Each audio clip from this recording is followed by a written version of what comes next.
किसी ने एक सवाल किया, औरतों की नमाज का तरीक़ा बताइए। औरतें नमाज में सजदा चिपटा कर करती है, चिपका कर करती है, उसको कर सकती है क्या? और रफ़ैदैन करना फ़र्ज़ है क्या? 2 सवाल उन्होंने किए। तो देखिए, औरतों की नमाज और मर्दों की नमाज में शरीयतन कोई फ़र्क नहीं है। ऐसी कोई रिवायत सहाबियात से या सहाबा से साबित नहीं है जिसमें किसी सहाबिया ने यह कहा हो कि हम नमाज ऐसी पढ़ती, सहाबा नमाज ऐसे पढ़ते या रसूलुल्लाह नमाज वैसे पढ़ते। कोई रिवायत नहीं। बल्कि अबू दाऊद की एक रिवायत है, उम्मे दर्दा रजी अल्लाह अन्हा के ताल्लुक से आता है, जो काफ़ी मशहूर मारूफ और एक काफ़ी मशहूर सहाबिया है। उनके ताल्लुक से आता है कि जब वो नमाज पढ़ती तो वैसे ही पढ़ती जैसे मर्द पढ़ते। समझ रहे हैं बात को? तो औरतों और मर्दों की नमाज में फ़र्क नहीं, बल्कि रसूल अकरम सल्लल्लाहु अलैहि वसल्लम की हदीस वाज़े, सल्लू कमा रायतुमूनी उसल्ली, नमाज वैसी पढ़ो जैसे मुझे पढ़ता हुआ देखते हो। सही बुखारी की रिवायत। इसी तरह सही बुखारी में हज वैसे करो, हज के अरकान जैसे मुझे करता हुआ देखते हो। ठीक है, तो लिहाजा हमें इबादत में पूरी रसूल अकरम सल्लल्लाहु अलैहि वसल्लम कैसे करते हैं वैसे करना चाहिए। जो रोज़े के तो कोई खास मसाइल है नहीं, ज़कात भी बहुत आसान है समझना, इन दोनों इबादतों का, एक हज है और दूसरी नमाज है। ठीक है, तो वैसे करना जैसे रसूल अकरम सल्लल्लाहु अलैहि वसल्लम को पढ़ते हुए देखा गया है, याद रखिए। और सहाबा की गवाहियां हमारे पास बहुत सारी मौजूद है कि आप सल्लल्लाहु अलैहि वसल्लम कैसी पढ़ते थे। तो औरतों और मर्दों के नमाज में फ़र्क नहीं है। लेकिन अगर कोई कहे कि अब आज के ज़माने में कैसा करे, तो मैं मर्दों को ये मशवरा देता हूँ कि आप औरतों की ऐसी नमाज पढ़िए। वो ज़्यादा सुन्नत से करीब पढ़ती है, हाथ सीने पर बांधती है, पहला कायदा सीधा करती है, दूसरे कायदे में तवर्रुक करती है, पैर नीचे से डालती है, तो उनकी नमाज ज़्यादा करीब है सुन्नत से बरीदत मर्दों की, याद रखी। ठीक, बहुत से लोग ये भी वो करते नहीं, औरतों और मर्दों की नमाज में फ़र्क है। तो मैं कहता हूँ ठीक, हम तासुब पर बात नहीं करते हैं। ठीक, हम किसी के तुम ये जमात वो जमात, हम वो चीज़ पे बात करते हैं जो किताब और सुन्नत से साबित है। चलिए आइए, अगर आप कहते हैं मर्दों और औरतों की नमाज में फ़र्क है, तो इस फ़र्क की कोई एक दलील रसूल अकरम सल्लल्लाहु अलैहि वसल्लम की ज़बानी, कोई एक दलील सहाबा की ज़बानी या किसी सहाबिया की ज़बानी चाहिए कि हम ऐसा पढ़ती और सहाबा ऐसा पढ़ते, रसूलुल्लाह ऐसा पढ़ते, या हमें ऐसा हुक्म दिया गया, सहाबा को ऐसा हुक्म दिया गया, हमारा सजदा ऐसा था, सहाबा का सजदा वैसा था, रसूलुल्लाह ऐसा करते थे। कोई एक ऐसा कोई वाकया, कोई रिवायत या आसार, आसार क्या होता है, सहाबा की जिंदगी से देखा गया, कोई एक ला के दीजिए, तो इंशाअल्लाह अजीज हम भी अपनी नमाजों को तब्दील कर लें। मर्दों की नमाज, नमाज की किताब तो मर्दों की रहती हो, फिर आता औरतों की नमाज, एक अलग चैप्टर उसके अंदर। हाँ, औरतों की नमाज कैसा कि वो तकबीर करेंगी तो कांधों से कानों के बीच में उठाना, मर्द ने कानों को लगाना, औरतों ने उठाना। इसलिए मैं कह रहा हूँ औरतों की नमाज ज्यादा करीब है सुन्नत से। कानों को लगाना सुन्नत से साबित नहीं हाथ नमाज में। बहुत से लोग स्टाइलिश तरह से यूं, ऐसा बिल्कुल ऐसा लगता कुछ तो भी एक प्रोसेस से चल रहा है ना, यूं जाके हाथ कानों को लव को टच होके पीछे आता, यूं आता और बोल के एकदम बिल्कुल पीछे मुंडी करके खड़े जाते।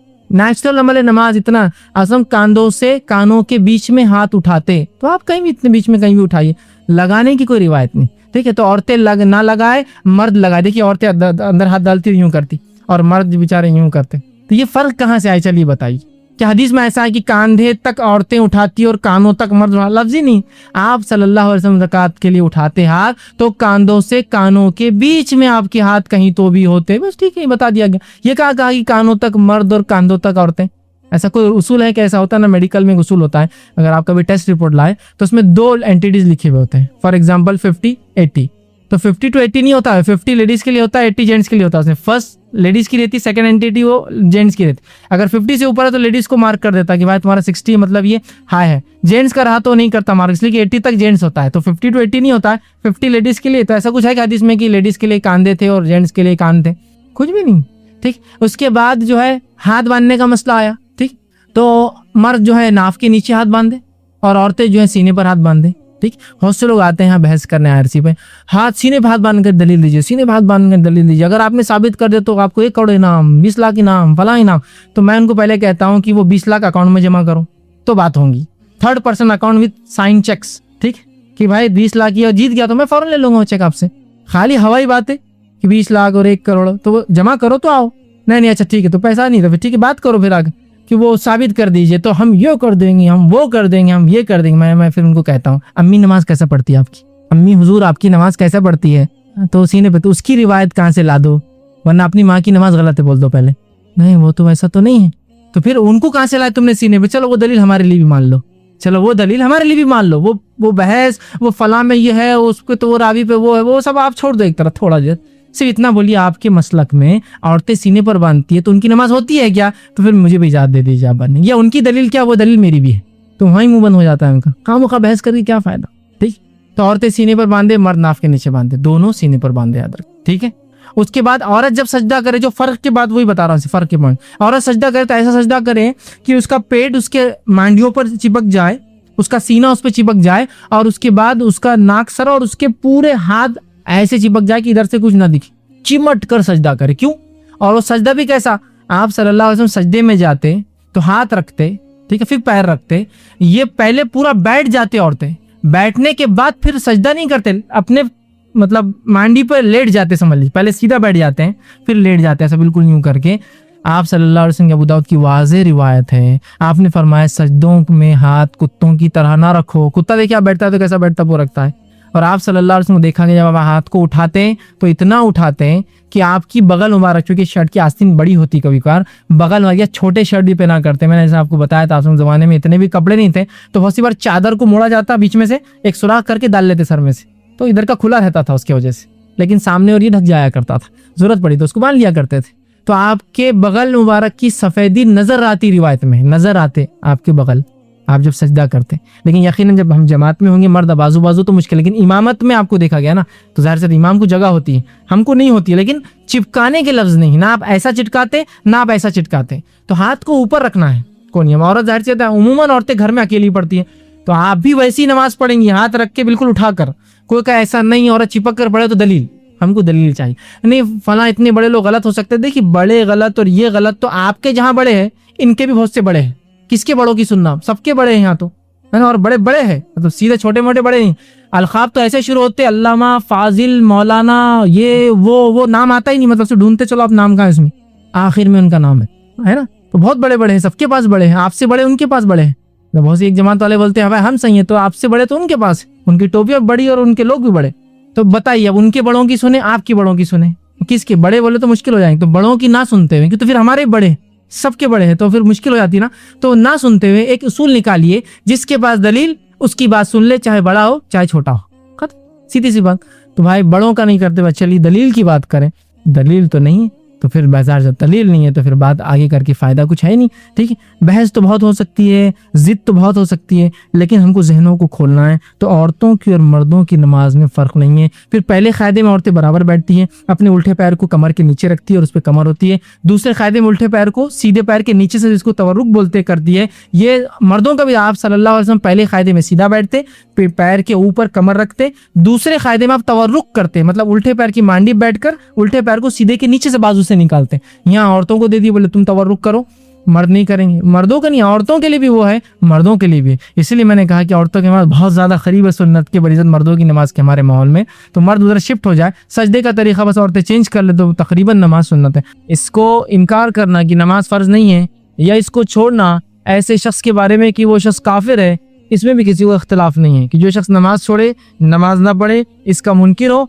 वो शख्स काफिर हो जाता है, याद रखें। लेकिन इतनी वईदों के बावजूद, इतनी बातें सामने आने के बावजूद हम देखते हैं हम लोग नमाजों को बहुत धड़ल्ले से छोड़ते हैं। हमारी हर जो है दुनियावी चीज़ों का खमियाजा जिस इबादत को भुगतना पड़ता है वो नमाज होती है। अगर मेरी दुकान पर कस्टमर ज़्यादा है तो जिस चीज़ को नुकसान पहुंचेगा वो मेरे तिजारत को नहीं, मेरी नमाज को आज नमाज छोड़ना पड़ेगी अपने। अगर मैं खेल कूद में लगा हूँ तो जिस चीज़ को खमियाजा भुगतना पड़ेगा मेरे खेल कूद का, तो वो नमाज ही हो सकती है। मेरे खेल में तो कोई कमी नहीं आ सकती, इसमें तो कोई चैलेंज नहीं, कोई सवाल ही नहीं। अगर मैं तैयार होकर किसी जगह जाता हूँ तो मैं उस वजह से नमाज नहीं पढ़ता हूँ इसलिए कि वजू थोड़ी कर पाऊंगा। मर्द है, बालों को ऐसा कड़क कर लिया, ऐसा करंट लगा के आ गया उसने, तो अब वजू में मसा कैसे कर सकेगा, वो तो पूरा खत्म हो जाएगा। एक औरत बेचारी घंटा, 2 घंटे, 4 घंटे जो पार्लर पर सच के आई है, वजू करके अपना मेकअप तो बिगाड़ नहीं सकती है। तो जिस चीज़ को हमारे दिखावे में भी खमियाजा भुगतना है वो मेरी नमाज ही है। नहीं, नमाज को जाएंगे तो बस पूरे सेल पड़ जाएंगे, बाल खराब हो जाएंगे, मेकअप निकल जाएगा, वजू से फला हो सकता है, नीचे बैठने से कपड़े ये हो सकते हैं। तो जिस चीज़ को भुगतना है वो नमाज को ही भुगतना खमियाजा। अगर मेरे घर में शादी ब्याह है तो जिस चीज़ को नुकसान भुगतना है, मेरे शादी ब्याह का जो चीज़ छूटेंगी वो शादी ब्याह नहीं। ऐसा हो सकता कि नहीं आज शादी नहीं होंगी, अगर नमाज का मामला आ गया तो वो ये होगा कि मेरी जो है शादी की वजह से नमाजों को मेरे खमियाजा भुगतना है और मैं नमाजों को छोड़ दूंगा लेकिन शादी का पहले एहतमाम करूंगा। तो वो आज देखा जा रहा है इस फरीज़े की इतनी कम अहमियत है कि हमारे तमाम चीज़ों का खमियाजा और नुकसान, खमियाजा बोलते हैं नुकसान, किसी चीज़ को अगर भुगतना पड़ता है तो वो मेरी नमाज है, वो मेरा फरीज़ा है। गोया इसका मतलब ये हुआ कि इसकी अहमियत हम इस हद तक खो चुके हैं कि हमारे लिए नमाज छोड़ना आसान है लेकिन तिजारत नहीं, नमाज छोड़ना आसान है लेकिन शादी भी नहीं, नमाज छोड़ना आसान है लेकिन खेल कूद नहीं, नमाज छोड़ना आसान है लेकिन दुनिया की किसी और चीज़ को हम तर्क और आगे पीछे नहीं कर सकते। हालांकि हम उस दीन और उस शरीयत के मानने वाले जिसके अंदर नमाज फ़र्ज है, और इस हद तक फ़र्ज है कि नबी अकरम सल्लल्लाहु अलैहि वसल्लम ने, कुरान ने इसका हुक्म दिया और नबी ने इसका तरीक़ा बताया कि सलातुल खौफ कैसी पढ़ी जाए। सलातुल खौफ वो नमाज होती है कि जब दुश्मन सामने हो, लड़ाई का मामला हो, तो तब भी इस्लाम सिखा रहा है नमाज तो नहीं छोड़ी जा सकती है। उसका तरीका सिखाया जा रहा है कि एक जमात इमाम के पीछे खड़े होंगी, वो 2 रकात पढ़ेंगी अगर 4 वाली नमाज चल रही तो, फिर वो वहाँ से हट जाएंगी, दूसरी जमात आके इमाम के पीछे मिल जाएंगी, जब बाकी के 2 उनके साथ पढ़ेंगी, गोया आधी जमात को 2 रकात और आधे लोगों को 2 मिलेंगी, इमाम की 4 होंगी, बाकी के आके वो मुकम्मिल कर लेंगे अपनी बात में। तो गोया खौफ में भी है, मतलब खौफ मतलब जंग की हालत में जान जाने का मामला भी है तो नमाज पढ़ी जा रही है। आप समझ रहे, सलातुल खौफ ये जंग में पढ़ी जाने वाली नमाज है, ये दुश्मन के अटैक का जब डर है जो इंसान नमाज पढ़ता है सलातुल खौफ कहते हैं। तो गोया इस्लाम तो वो दीन है जिसके अंदर अल्लाह की इबादत, रब की इबादत जो है, जो 5 वक्त दिन में फ़र्ज जिसको नमाज कहा जाता है, वो तो अगर मैदाने जंग में भी हो तो अदा करनी है, रुखसत और छुट्टी नहीं है। हम अल्लाह रब्बुल इज़्ज़त को अल्लाह हम पर रहम करे क्या जवाब देंगे जब हमने अपने रसूमात के लिए, शादी ब्याह के लिए, छोटी छोटी बीमारियों के लिए, अपनी फैशन परस्ती के लिए, अपनी दुकानदारी के लिए, हालांकि रिस्क देने वाला अल्लाह है, फिर भी हम सोचते शायद कस्टमर रिस्क दे के जाएंगा हमको, तो हम अल्लाह को नाराज़ करते। छोटी छोटी तिजारतों के लिए और दुनिया के 2 कौड़ी के लिए जो हमने रब के जो है जिक्र को, जो सबसे अफजल था, जिसको फ़र्ज करार दिया गया, उसको हमने एक मामूली अमल समझ के छोड़ दिया। इसका मतलब ये हुआ कि हम लोग जो है नमाज की अहमियत को नहीं समझते हैं। और जैसा कि हम देखते हैं फजर की नमाज से लेकर अगर मगरिब की नमाज देखी जाए तो दोनों के फ़र्क से कम इतना अंदाज़ा तो हो जाता है कि मुसलमानों की अक्सर तादाद नमाज नहीं पढ़ती। फजर के अंदर 4, 6, 8, 10 एक सफ़, अगर मस्जिद ऐसे इलाके में जहाँ ज़्यादा मुसलमान है तो 2 सफ़ ज़्यादा से ज़्यादा, और मगरिब के अंदर वही मस्जिद का हाल ये कि फुल हो जाती है, लोग बाजू वाली मस्जिद में कभी चले जाते हैं।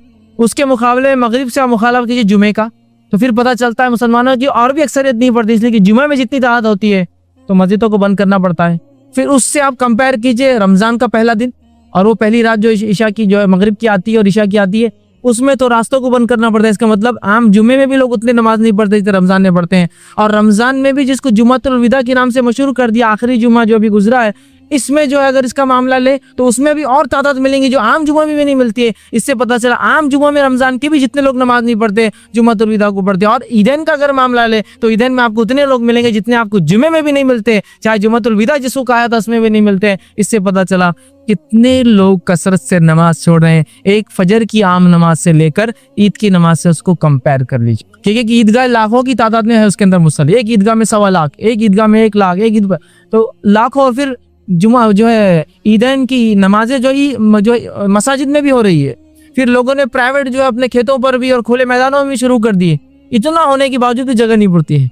तो पता ये चला कि वो फजर में जो लोग आ रहे हैं वो भी मुसलमान हैं और ईद की नमाज को जा रहे हैं वो भी मुसलमान हैं। लेकिन ये बात याद रखिए, उस ईद की नमाज में भी सारे मुसलमान नहीं आते हैं, इसलिए कि बहुत सारे तो इतनी तिजारत कर चुके होते हैं कि जो फजर के बाद सोते हैं तो दूसरे दिन उठते हो ईद के बासी दिन के दिन जो उनका आंखें खुलती है, तो वह पूरे लोग भी नमाज नहीं पढ़ते। इसलिए कि बिजनेस में तो है ना, चांद रात का बिजनेस कैसा हम मार खा सकता हमारा, वो भी सिर्फ एक ईद के लिए, एक त्यौहार के लिए। हालांकि त्यौहार इस्लाम में सिर्फ 2 है, मनाना चाहिए उसको। ईद जिसको कहते हैं आम त्यौहार, वो मनाने की चीज़ है। तो बहरहाल आप देखिए इसको भी लोग धड़ल्ले से छोड़ते हैं। तो गोया नमाज की हमने अहमियत छोड़ दी। अगर इसकी अहमियत शायद हमारे दिलों में ऐसी होती जैसा होना चाहिए, जैसा उसका हक है, तो शायद हम अपने हर अमल को छोड़ देते हैं सिवाय इसके कि नमाज को छोड़ने की। सब अमल छोड़ देते हैं। बिजनेस को बात नहीं, थोड़ी देर शटर डाउन, कोई मसला नहीं, अल्लाह रिज़्क़ देने वाला है, कस्टमर आज नहीं कल आएगा, कोई इसमें मसला नहीं। कि मैं जो खेलकूद में खेलकूद चलता रहेगा, खेलकूद इंसान सेहत के लिए करता है, अल्लाह सेहत देने वाला है, उसका मालिक है। खेलकूद ठीक है अपनी जगह, लेकिन नमाज के आड़े नहीं आ सकता है। ठीक है मैं बाजार में हूँ, मैं जो अच्छे लिबास में हूँ, मेरी खुद की शादी है, मैं किसी की शादी में हूँ, ठीक है ये सब हो सकता है, लेकिन मेरा लिबास मेरी शादी में कोई इबादतों से तो नहीं रोक सकती है ना, वो एक अलग चीज़ है। लेकिन मेरी नमाज तो फ़र्ज़ है। इसी तरह अगर हम ये नमाज की अहमियत को जान लें तो इंशाअल्लाह अज़ीज़ मैं दावे से कह सकता हूँ जितनी मस्जिद एग्जिस्टेंस में है, एक भी शहर की को मुसलमान आबादी की मस्जिदें पुरने वाली नहीं है नमाजियों को, क्योंकि इतनी कम मस्जिदें हैं, इतनी कम मस्जिदें हैं, किसी को इंतहा नहीं। चूँकि नमाज कहाँ पढ़ते हैं लोग, कभी कभार जुमा पढ़ ले तो थोड़ी बढ़ा देते हैं लोग। ईदैन में तो अक्सर बोलते चलो ईद के लिए मस्जिद को इतना थोड़ी बढ़ा सकते, टेंट लगा दो, कुछ कर दो। तो हमने नमाज की अहमियत को खो दिया। मैं आज आपके सामने नमाज के फ़ज़ाइल और उसकी अहमियत पे बात करूँगा, उसके मसाइल पे मेरा डिस्कशन नहीं और मेरी गुफ्तगू नहीं होंगी, याद रखिए। उसकी अहमियत क्या है, उसका इंपॉर्टेंस क्या है, हम उसको समझ ले और अपनी ज़िंदगियों में नमाज को ला ले। हम मस्जिद जाने वाले बन जाए, नमाज पढ़ने वाले बन जाए, जैसा कि जो हमारे नबी ने सारी ज़िंदगी और अपनी मौत, अपनी वफ़ात तक जो है नमाज को मुसलसिल पढ़ते रहे। सहाबा कराम नमाज़ें पढ़ते रहे, चाहे वो जो भी हालात ज़िंदगी की उनकी चलते रहे। तो हम भी जो अपने आप को नमाजी बना ले। अल्लाह रब्बुल इज़्ज़त ने अपनी किताब की शुरुआत की, पहली सूरत सूरतुल फातिहा है, 7 आयतें गुजर गई जो कि दुआ है। दूसरी सूरत आती है, दूसरी सूरत जो ही शुरू होती है अल्लाह रब्बुल इज़्ज़त ने उसमें फरमाया, सूरह बकरा सूरह नंबर 2 आयत नंबर 1 में अलिफ लाम मीम, ये हुरूफ मुक़त्तात है, इसका माना अल्लाह जानता है। ज़ालिकल किताबु ला रैब फ़ीहि हुदल लिल मुत्तक़ीन, इस कुरान का अल्लाह की तरफ से होने में कोई शक नहीं, हिदायत मुत्तक़ीन के लिए। अल्लज़ीना युमिनून बिल गैबी, मुत्तक़ी वो है जिसकी पहली सिफत ये ईमान लाता गैब पर। व युक़ीमून अस्सलाता, और नमाज कायम करता है। व मिम्मा रज़क़नाहुम युनफ़िक़ून, जो अल्लाह ने दे रखा उसमें से खर्च करता है। तो मोमिन की सिफत जो कुरान पर ईमान लाता है, जिससे कुरान से जिसको हिदायत मिलती है, उसकी पहली सिफत ईमान बिल गैब और दूसरी सिफत नमाज कायम करना। सूरह बकरा शुरू हुआ है, तीसरी आयत शुरू होती है, मोमिनों की सिफत नमाज कायम। तो गोया पता चला ईमान के बाद जो सबसे अहम रुकन है वो क्या है? सलाह, नमाज। दूसरी जगह अल्लाह रब्बुल इज़्ज़त ने फरमाया, सूरह माउन सूरह नंबर 107 आयत नंबर 4 से आगे, फवैलुल लिल मुसल्लीन, लानत हो, हलाकत हो, बर्बादी हो, बुराई हो नमाजियों के लिए। क्यों लानत हो, हलाकत हो, बर्बादी हो? फवैलुल लिल मुसल्लीन अल्लज़ीना हुम अन सलातिहिम साहून, इसलिए कि वो लोगों पर लानत हो, उन नमाजियों पर लानत हो जो कभी नमाज पढ़ते और कभी छोड़ते हैं। तो गोया कभी पढ़ना और कभी छोड़ने वाले पे लानत की जा रही है, जो कभी नहीं पढ़ता उस पर क्या होगा अंदाजा लगा ले। फवैलुल लिल मुसल्लीन, लानत हो उन नमाजियों पर जो कभी पढ़ते और कभी छोड़ते हैं। इसकी मिसाल ऐसी है कि ज़ोहर असर मगरिब हो गई, फजर ईशा छोड़ दी, ये उसमें शामिल होगा। मुसीबत आई तो नमाजें शुरू, मुसीबत चलेगी नमाजें खत्म, है ना। एग्जाम आए, नमाजें शुरू, एग्जाम खत्म, नमाज खत्म। बीमार हुई, नमाजें शुरू, बीमारी खत्म, नमाज खत्म। किसी चीज में कंपटीशन में या किसी उसमें मुसाबिके में हिस्सा लिया, मुसाबिका जीत गए, नमाज खत्म, है ना। तो कभी पढ़ते और कभी छोड़ते, मनमाने ढंग से पढ़ते हैं, जितनी चाहे उतनी पढ़ते हैं, हालांकि फर्ज 5 है, लेकिन जब चाहे तो कहा फवैलुल लिल मुसल्लीन, तो ऐसे नमाजियों पर लानत हो जो कभी पढ़ते और कभी छोड़ते हैं। तो गोया कभी पढ़ने और छोड़ने वालों पर लानत भेजी गई, तो मुकम्मिल और मुसलसिल छोड़ने वालों पर अल्लाह कितनी जो है लानतों को अपनी उस पर, जिसको बोलेंगे बेशुमार लानतें नाजिल करता हूँ। हम एक गेस कर सकते हैं, अंदाजा ही लगा सकते हैं। जो पढ़ रहा है और कभी छोड़ रहा है उस पर लानत है, जो हमेशा छोड़ता है उसे क्या होता होगा, इससे हम अंदाजा लगा सकते हैं। नबी अकरम सल्लल्लाहु अलैहि वसल्लम फरमाते हैं, सही बुखारी की रिवायत में फरमाया का, बुनियल इस्लाम वाला खमसिन, इस्लाम की बुनियादें 5 चीज़ों पर होती है। पहला कि तू गवाही दे कि अल्लाह के सिवा कोई माबूद बरहक नहीं और मोहम्मद सल्लल्लाहु अलैहि वसल्लम उसके रसूल है। दूसरा, नमाज कायम करे। तीसरा जो है ज़कात अदा करे। चौथा जो हज करे। और 5वां आपने फरमाया वो सौम रमज़ान, और रमज़ान के रोज़े रखे। 5 बातें फ़राइज़ें बताइए। तो गोया इस्लाम की बुनियादें, बुनियल इस्लाम अला खमसिन, बुनियादें, सुतून, इमाद, जिस जो कॉलम, जो पिलर होता है जिसके ऊपर किसी चीज की छत टेकी जाती है उसको कहते हैं इमाद, बुनियाद। तो इस्लाम की बुनियादें, इस्लाम जो चीज पर टिका है उसके 5 कॉलम्स और पिलर से इस्लाम टिका है। और उसमें से सेकंड पिलर जो है इंपॉर्टेंस के एतबार सबसे पहला तो तौहीद, शहादत, उसके बाद नेक्स्ट पिलर सलाह, नमाज है। तो अंदाजा लगाइए, हम अगर नमाज को छोड़ते हैं तो गोया अल्लाह ने जो दीन, जिस इमाद, जिन पिलरों पर, जिस पे बुनियाद रखी है, उस बुनियाद में से एक बुनियाद को हम काटने वाले और ढाने वाले बन जाते हैं। और इस्लाम ने इतनी इसकी जो है हुक्म दिया कि इसको जो है दूसरा वो किया। और अल्लाह के रसूल सल्लल्लाहु अलैहि वसल्लम के पास जब कोई सा इस्लाम कबूल करने आता, वाक़यात उठा लीजिए हदीस की किताबों में, सीरत की किताबों में, जब कोई सा इस्लाम कबूल करने आता तो नबी अकरम सल्लल्लाहु अलैहि वसल्लम उसको सबसे पहले कलमा पढ़ाते, और कलमा पढ़ाने के बाद दूसरा काम जो बोलते हो क्या है मालूम आपको? नमाज कायम कर। और 2 रकात नमाज पढ़ने का उस शख्स को हुक्म दिया जाता था। अंदाजा लगाइए, यहाँ अभी इस्लाम कबूल किया है, मुसलमान बना है, हक के तरफ आया है, हक की गवाही देती, दूसरा काम क्या कराया जा रहा है उसे? उसी दिन आप कहते थे कि ना जो है इंसान इस्लाम कलमा पढ़ाते थे, उसे गुस्ल का हुक्म दिया जाता था, उसे अपने जो जिंदगी उसने पहले कुफ्र में गुजारी, उस कुफ्र के बालों को निकालने का हुक्म दिया जाता था, और फौरन उसके बाद आप कहते थे नमाज कायम करो, और वो शख्स नमाज पढ़ता था। कई वाक़यात, खुद उमर इब्न खत्ताब रज़ी अल्लाह अन्हु फरमाते हैं, मैं जब इस्लाम कबूल किया आप सल्लल्लाहु अलैहि वसल्लम मुझे गुस्ल का हुक्म दिया और नमाज पढ़ा। तो आप देख रहे एक नौ मुस्लिम को इस्लाम कबूल करते ही माफ़ी नहीं है कि नहीं चलो अब इस्लाम कबूल किया, 1-2 साल तुम्हारे लिए माफ़ी है, उसके बाद तू नमाजी बन जाना। उसको कोई ऑप्शन ही नहीं है। जब रब पर ईमान लाया तो अगला फरीज़ा उसके लिए तैयार है, वो क्या है? सलाह, नमाज कायम करना। और आज हम जो है पैदाइशी मुसलमान होने का दावा करते हैं, और किस धड़ल्ले से और किस आसानी से नमाज को छोड़ते हैं। अल्लाह रहम करे, हमें अगर अल्लाह रब्बुल इज़्ज़त माफ़ ना करे तो यकीनन हम तो बहुत खसारा उठाने वालों में हो जाएंगे। किस धड़ल्ले से छोड़े, बिल्कुल नमाज का क्या है। और हालत ये है कि दो दोस्त, दो मुसलमान, दो भाई एक साथ बाजार में जाते हैं, एक साथ घर में बैठे होते हैं, एक साथ किसी जगह है, एक कहता है मेरे भाई नमाज को चलो, दूसरा क्या कहता है तुम जाके आओ, सुभान अल्लाह तुम जाके आओ। एक कुफ्र इख्तियार करता है और एक ईमान पर चलता है। एक ही वक्त में दो भाई है, दो दोस्त है, दो बिजनेस पार्टनर है, एक ही वक्त है, एक कहता है तुम जाकर आओ, गोया एक कुफ्र इख्तियार करता है और दूसरा ईमान पर बाकी रहता। क्या अजीब हाल हो गया ना। अल्लाह के रसूल सल्लल्लाहु अलैहि वसल्लम फरमाते हैं क़यामत से पहले ऐसे हाल आएंगे कि इंसान सुबह घर से निकलेंगे और ईमान के साथ शाम में काफिर बन के आ जाएगा, है ना। सुबह निकलेगा ईमान वाला या शाम में निकलेगा ईमान से सुबह काफिर बन के आ जाएगा। शायद वो हाल हमने अपने ऊपर खुद ला लिया है कि नमाजों को छोड़ना कुफ्र होता है। आप देखिए वो कह रहा नहीं आप पढ़ के आइए, मैं जरा बैठता हूँ। अंदाजा लगाइए नमाज की मतलब कोई कद्र, कोई अहमियत नहीं है जिस नमाज के लिए सहाबा तड़प रहे थे कि अल्लाह रब्बुल इज़्ज़त जिसने इतने फर्ज, इतने करम, इतनी जो हम पर नेमतें बरसाई है, इसके बदले हम कुछ करें उस रब के लिए। और वो नमाज थी जो दी गई, उसके लिए तरस रहे थे कुछ नाजिल हो। और हमारा हाल ये है कि हमें दिया गया हम पढ़ते नहीं है। नबी अकरम सल्लल्लाहु अलैहि वसल्लम जब ईमान मतलब आ रहा था, इब्तिदाई मक्की दौर था, नमाज फर्ज नहीं हुई थी, तब भी आप जो है 3 वक्त नमाजें पढ़ते थे और 2-2 रकात हुआ करती थी वो नमाजें, सुबह दोपहर और शाम में 2-2 रकात। और सहाबा भी छुप छुप कर नमाजें पढ़ा करते थे 2-2 रकात की शक्ल में। हालांकि नमाज फर्ज नहीं थी अभी, लेकिन पढ़ा करते थे। अभी तो फर्ज नहीं, जब फर्ज होगी तो सहाबा तो खुश हो उठे थे कि उनके रब ने जो इतने फजल और करम उन पर किए, आखिरत में जन्नत देने वाला है। कुछ तो चीजें जो हम पर फर्ज की है जिसको अमल मिला है। और आज हम सोचते हैं कि काश कि अल्लाह ताला ने जो है नमाज फर्ज नहीं करना था यार, बाकी सब चल जा रहा। रोजा जम जाता अपने को, 1 महीना कोई बहुत मुश्किल नहीं जाती, उतनी भूख तो बर्दाश्त कर लेते हैं। ज़कात का भी कोई बहुत बड़ा मसला नहीं यार, माल का ही मामला है, दे देंगे उठाकर। हज का मामला तो पैसे है तो, नहीं तो वो तो कोई मसला ही नहीं है ना। तो ये थोड़ा सा आसान दिख रहा। तौहीद तो मामला माशाल्लाह ही नहीं, हम तो तौहीद परस्त है, हम अल्लाह से शिरक नहीं करेंगे। बस ये 5 वक्त क्यों अल्लाह ताला बुला ले रहा, बस ये नहीं होना था। मतलब देखिए अब अल्लाह ताला जो बेहतर जानता है कि हमारे लिए क्या अच्छा है क्या बुरा है, उसमें भी हमारी मनमानी होती है। सहाबा का हाल ये था, सहाबा इंतजार कर रहे थे कि हमारा रब नमाजों को शायद हम पर फर्ज कर दे तो हम उसको हमेशा अदा करेंगे। और हम सोचते काश की फर्ज ना हुई होती तो बाकी सब अमल तो हम इंशाल्लाह कर ही लेते थे। आजमाइश कहाँ होंगी फिर, नमाज आजमाइश है, फराइज आजमाइश है, याद रखिए। आजमाइश कहाँ होती फिर, अगर आपको आसानी हमको दे दी जाता कि बस ईमान ला और बस पड़े रहो घरों के अंदर और उसके बाद मर जाओ तो आ जाओ जन्नत में अल्लाह की, तो फिर आजमाइश कहाँ थी भाई मेरे। दुनिया में छोटी सी नेमत भी आपको बगैर आजमाइश की नहीं मिलती है। बगैर मेहनत के कोई कमा सकता है कि दुनिया में? बगैर मेहनत नहीं, मैं कुछ नहीं करता लेकिन बहुत हमारे पास आ जाता है, ये अलग बात है। बाप दादाओं ने कमाया है, उसके पास अगर है भी तो लोग उसको कोसते और काटते, क्या बेकार इंसान है, कुछ करता नहीं, बाप दादाओं को इस पे ऐश कर रहा है सिर्फ, है ना। तो वो भी चुप चुप 9 बजे उठ के बाहर जाता और शाम में आता घर बताने के लिए कुछ कर रहा हूँ। हालांकि वो खर्च करता है लेकिन कुछ कर रहा हूँ भाई मैं, है नहीं।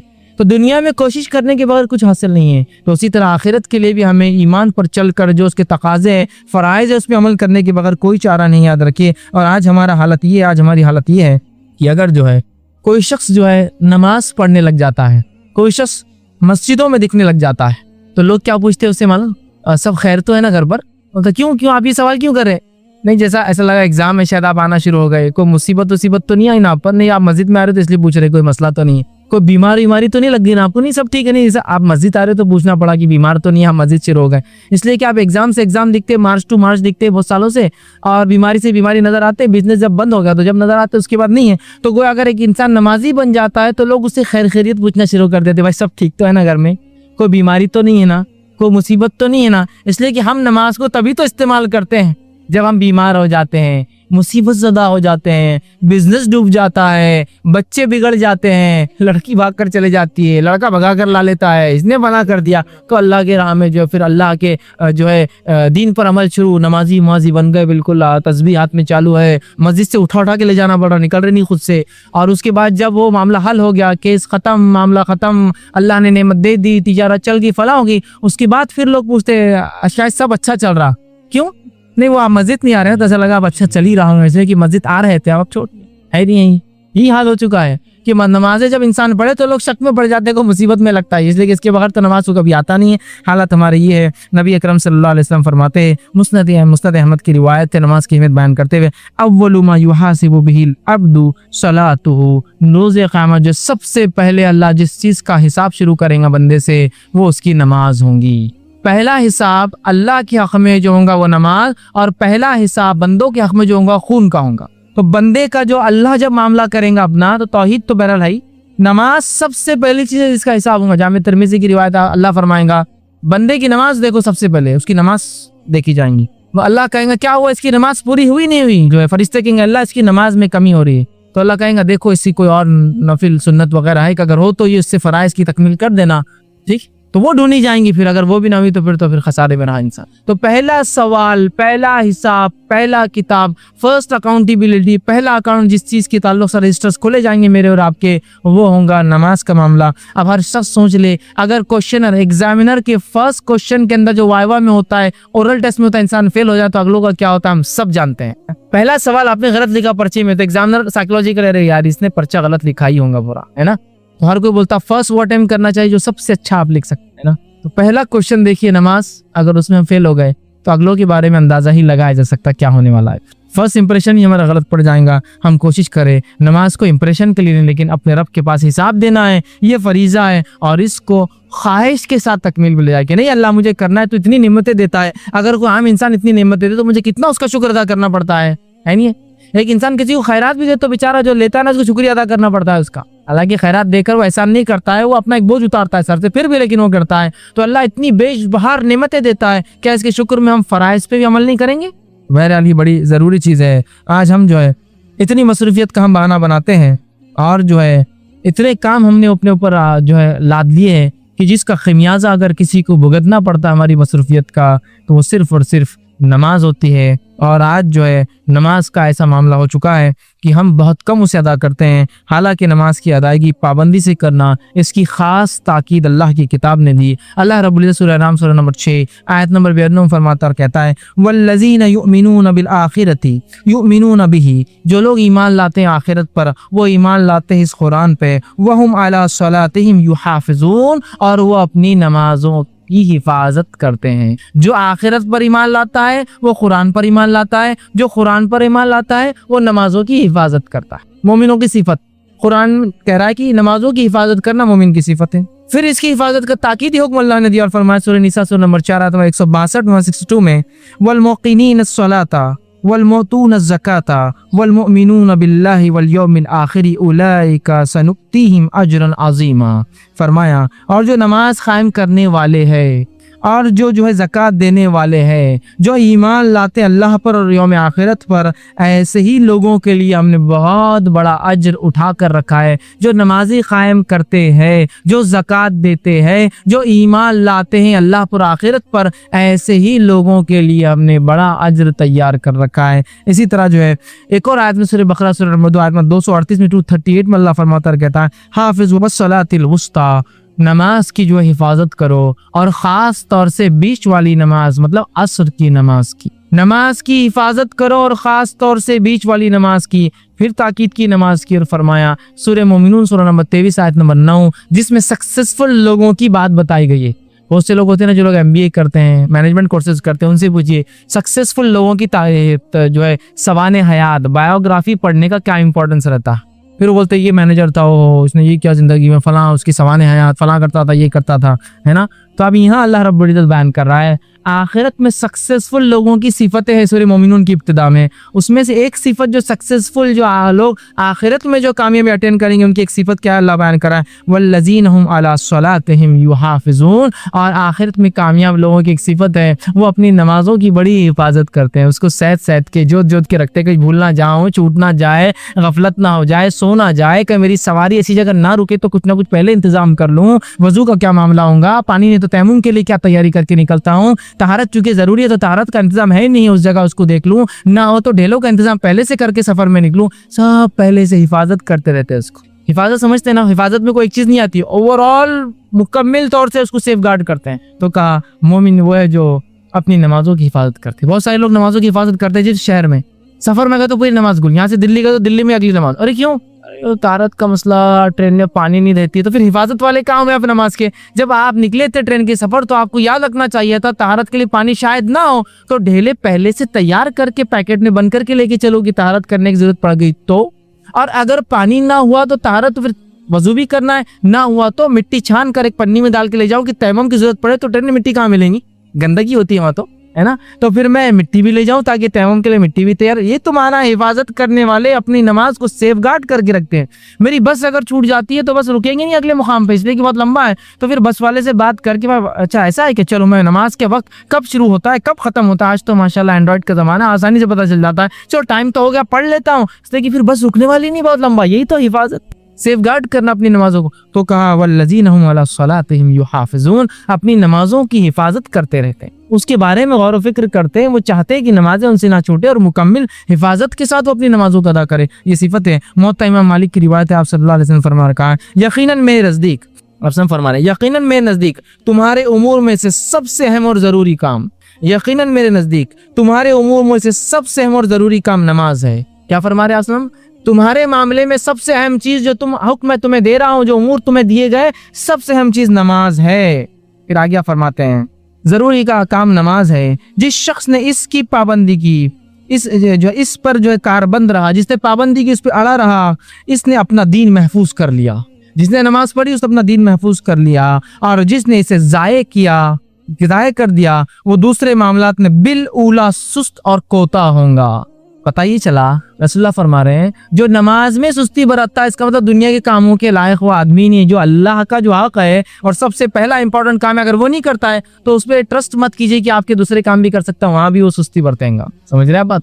कितनी बेहतरीन बात आप बता रहे हैं। इसी तरह जो है अल्लाह रब्बुल इज्जत ने जो है नमाज को जो है नजात का जरिया बनाया। याद रखिए ये नजात का, सक्सेस का ही जरिया है, और नमाज नजात का जरिया। इसके ताल्लुक से सूरह हज सूरह नंबर 22 आयत में 77 में अल्लाह फरमाता कहता है या अय्युहल्लज़ीना आमनू रुकू वस्जुदू वअबुदू रब्बकुम वफ़अलुल खैर लअल्लकुम तुफ्लिहून। ऐ वो लोगो जो ईमान लाए हो, वरकऊ रुकू करो, वस्जुदू सजदा करो, वअबुदू रब्बकुम अपने रब की इबादत करो, वफ़अलुल खैरा और अच्छे अच्छे काम करो खैर के, लअल्लकुम तुफ्लिहून अगर तुम कामयाबी, सक्सेस और जो है आखिरत में कामयाबी और फलाह चाहते हो तो ये सब काम करो। रुकू करो, सजदे करो, इबादत करो, खैर के काम करो, और ताकि तुम आखिरत में जो है कामयाब बनो। तो कामयाबी के लिए ये एक जरिया है। क्या करना है? हमें नमाज कायम करना है। आज हम जो लोग नमाज नहीं पढ़ते उनको कामयाब समझते हैं। एक इंसान को अल्लाह अगर दुनिया का सब कुछ भी दे दे और अगर नमाजी ही नहीं है तो समझ लीजिए ये लूजर है,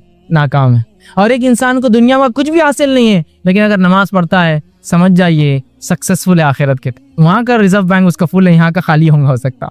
वहाँ उसका फील है पूरा कि वो जाने वाला है। तो इंशाल्लाह अल्लाह ने, चूंकि जो ये काम करते उन्हीं के लिए, लअल्लकुम तुफ्लिहून ताकि तुम कामयाबी पाओ मेरे पास, ताकि तुम फलाह पाओ, उसके लिए शर्त है ईमान लाना, उसके बाद नमाज पढ़ना, इबादत करना, अच्छे अच्छे काम करना। दूसरी जगह अल्लाह रब्बुल इज्जत फरमाता है सूरह आला सूरह नंबर 96 आयत नंबर 14 से लेकर 15 में क़द अफ़लह मन ज़क्काहा, और वो कामयाब होगा जिसने अपने नफ्स का तज़किया किया, अपने आप को पाक किया, ईमान ले आया जिससे उसके गुनाह माफ हो गए। फिर वज़करा अस्म रब्बिही फसल्ला, और उसके बाद अपने रब के लिए नमाज कायम किया, नमाज पढ़ा। कामयाब होगा जिसने अपने नफ्स का तज़किया किया और उसके बाद अपने रब के लिए उसने नमाज पढ़ी। यहाँ भी देखिए कामयाब लोगों की अलामत नजात का जरिया नमाज बताया जा रहा है। इसी तरह जो है नमाज सिर्फ हमें नहीं दी गई है, पिछली शरीयतों में भी नमाज थी और वो अंबिया और वो लोग भी नमाज पढ़ते थे। ऐसे अल्लाह रब्बुल इज्जत 6 से 7 वाक़यात नकल किए, बस मुख्तसर रखता हूँ। अल्लाह रब्बुल इज्जत फरमाता है ज़करिया अलैहिस्सलाम का वाक़या सूरह आल इमरान सूरह नंबर 3 आयत 39 में अल्लाह फरमाता है कहता है फनादतहुल मलाइकतु व हुवा क़ाइमुन युसल्ली फिल मिहराब, और फरिश्ते ने एक आवाज़ दी ज़करिया अलैहिस्सलाम को जब अपनी मेहराब में वो नमाज पढ़ रहे थे। युसल्ली नमाज पढ़ रहे थे, तो पता चला ज़करिया अलैहिस्सलाम भी नमाज पढ़ते। तो नमाज कोई हम पर बोझ नहीं, इस उम्मत पे नहीं है, ये पिछली उम्मतों पर भी ये चीज़ थी, याद रखिए। दूसरे मुकाम पे फरमाया मूसा अलैहिस्सलाम के ताल्लुक से सूरह यूनुस सूरह नंबर 10 आयत में 87 ने फरमाया रखा वजअलू बुयूतकुम क़िबलतन वक़ीमुस्सलाता वबश्शिरिल मुमिनीन। ऐ मूसा हुक्म दीजिए बनी इसराइल को कि अपने अपने घर में जो अल्लाह की तरफ चेहरा करे नमाज के लिए, क़िबला मतलब चेहरा करने की जगह क़िबला बनाए, और अकीमुस्सलाह, और तुम्हारी कौम के लोग बनी इसराइल अगर अल्लाह फिरौन के जुल्म से बचना चाहते हैं तो नमाज कायम करें, और जो नमाज कायम करता है फबश्शिरिल मोमिनीन, तो ऐसे ईमान वालों को खुशखबरी दे दीजिए। फिर आगे नमाज आइए अल्लाह रब्बुल सूरह मरियम सूरह नंबर 19 आयत में 30 और 31 में ईसा अलैहिस्सलाम का तज़किरा करता है। जब मरियम अलैहिस्सलाम उनको लेकर आई और लोगों ने कहा मरियम क्या तुमने कर दिया, ना तुम्हारा जो है ख़ानदान ऐसा था, ना तुम्हारे ख़ानदान में किसी ने ऐसा, चूँकि वो लोगों ने कुछ गलत समझा। तो मरियम अलैहिस्सलाम ने खाली इशारा किया ईसा अलैहिस्सलाम के तरफ। ईसा अलैहिस्सलाम बोल पड़े, क्या बोला सुनिए, क़ाला इन्नी अब्दुल्लाह, ईसा अलैहिस्सलाम ने कहा मैं अल्लाह का बंदा हूँ, आतानी अल किताब वजालनी नबिया, अल्लाह मुझे किताब अता करने वाला है और मुझे उसने अपना नबी चुन लिया है। वजालनी मुबारकन आइनमा कुंतु, और मैं बाबरकत हूँ जब तक मैं तुम में रहूँगा। और आगे फरमाया न कुंतु वाउसानी बिस्सलाती वज़काती मा दुमतु हय्या, और मुझे मेरे रब ने वसीयत की कि मैं नमाज कायम करूँ और ज़कात दूँ जब तक मैं इस दुनिया में जिंदा रहूँ, या जब तक मैं इस दुनिया में रहूं तब तक मेरे रब ने मुझे नमाज कायम करने का और ज़कात देने का हुक्म दिया। ईसा अलैहिस्सलाम भी इसी की बात कर रहे हैं। आइए आगे हम बढ़ते हैं, हम देखते हैं कि शोएब अलैहिस्सलाम का वाक़या अल्लाह रब्बुल इज़्ज़त ने सूरह हूद सूरह नंबर 11 आयत में 87 में बयान किया। वहाँ भी देखिए क्या है, शोएब अलैहिस्सलाम की कौम पूछती है शोएब अलैहिस्सलाम से, क़ालू या शुऐब अस्सलातुका तअमुरुका अन नतरुका मा यअबुदु आबाउना, ऐ शुएब क्या ये तुम्हारी नमाजें तुमको इस चीज का हुक्म देती है कि तुम इनकार करो उस चीज का जो हमारे बाप दादा पूजा करते थे, इबादत करते थे? क्या तुम्हारी नमाज ये हुक्म देती है तुमको अल्लाह की इबादत करो और हमारे माबूदों को छोड़ दो? गोया मुशरिकीन ने सही पहचाना था, नमाज तौहीद की दावत देती है, शिर्क से दूर करती। और देखिए अक्सर जो मुसलमानों में से लोग शिर्क करते हैं ना, बेनमाजी होते हैं इसलिए शिर्क भी करते हैं। तो कहा क्या शुएब तुम्हारी नमाजें तुमको इसका हुक्म देती है? जाहिर सी बात इसका मतलब यहाँ शोएब अलैहिस्सलाम की नमाजें उनको इसका हुक्म देती थी। आइए इसी तरह अल्लाह रब्बुल इज़्ज़त ने जो इब्राहिम अलैहिस्सलाम के बारे में बयान किया, कुरान ने कहा सूरह इब्राहिम सूरह नंबर 14 आयत नंबर 40-40 में, रब्बी जअलनी मुक़ीमस्सलाती व मिन ज़ुर्रियती रब्बना व तक़ब्बल दुआ, ऐ अल्लाह मुझे और मेरी ज़ुर्रियत आल औलाद को तू नमाजी बना और ऐ अल्लाह मेरी दुआ को तू सुन ले, तू दुआओं को सुनने वाला है।